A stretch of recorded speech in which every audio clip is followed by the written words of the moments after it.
Disasters and Insurance by Daniel Sharp, Jamin Ahn, and Jimmy Carpenter. Natural disasters are considered a macro risk.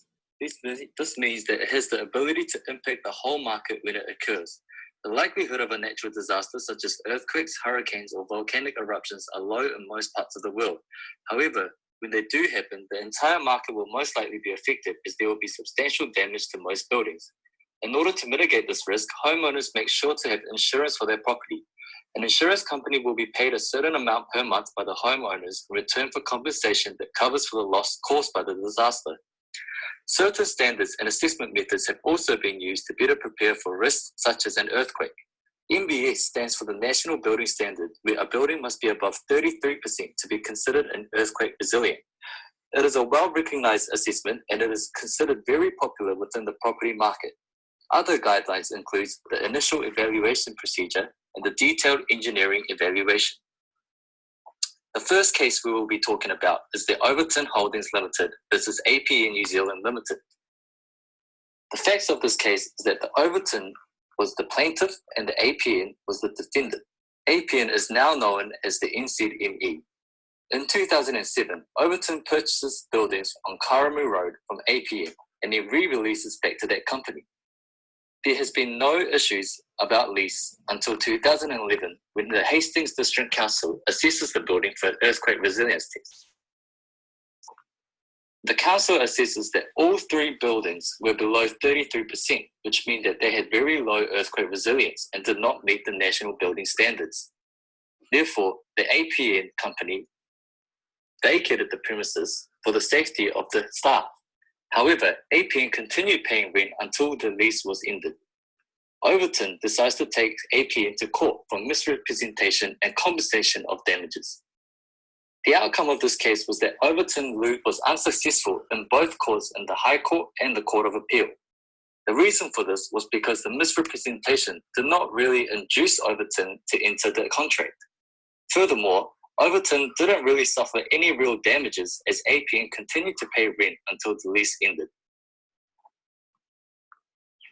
So in the second case, we had the material facts being the Lutheran's home in Christchurch was damaged. Just the foundation was the only part of the building that was completed in 2000, in the early 2000s. It suffered some damage.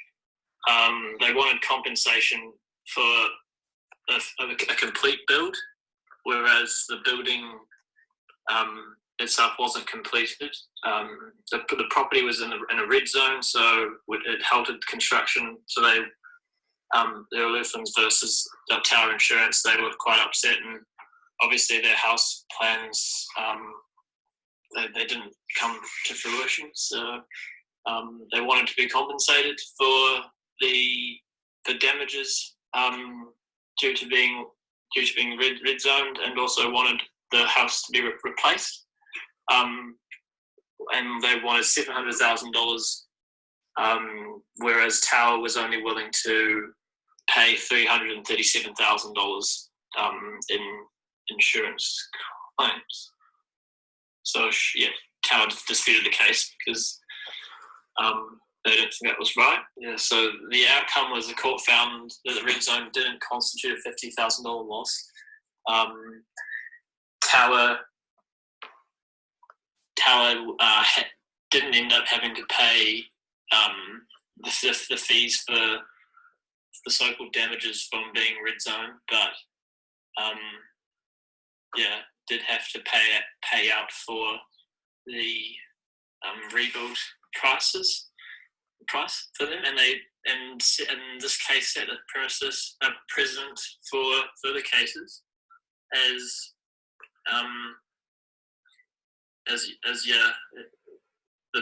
the damage of the building and the way that it was handled wasn't very good.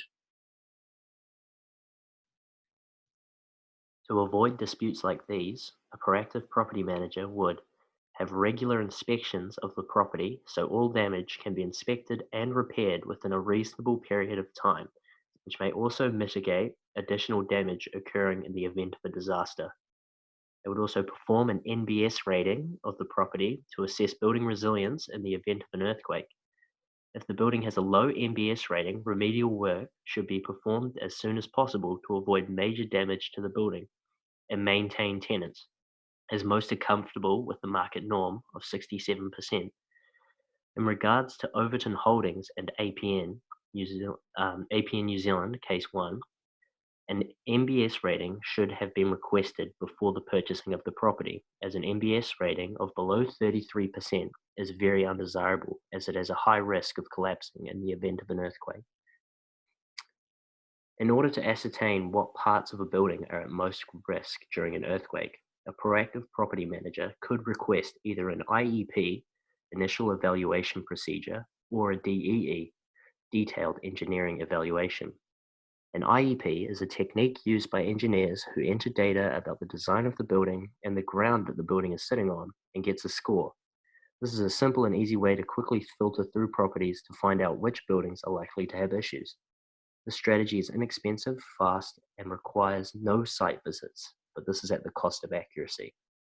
A DEE is when engineers do a very thorough investigation of the building and run it through structural models where the engineers shake the building to see its performance.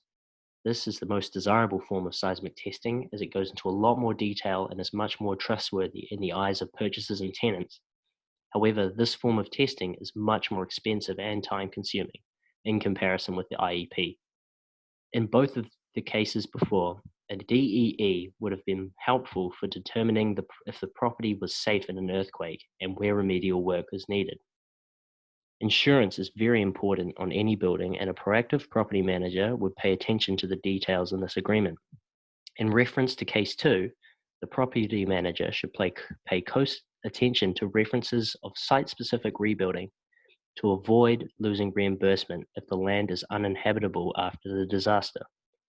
Another thing a property manager should look for is reinstatement cover rather than indemnity, as reinstatement covers the cost of rebuilding while indemnity covers the loss in value.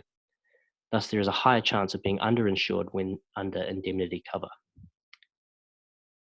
Also, a lot of disputes can be prevented if the property manager ensures all parties have read and understand the entire deed of lease.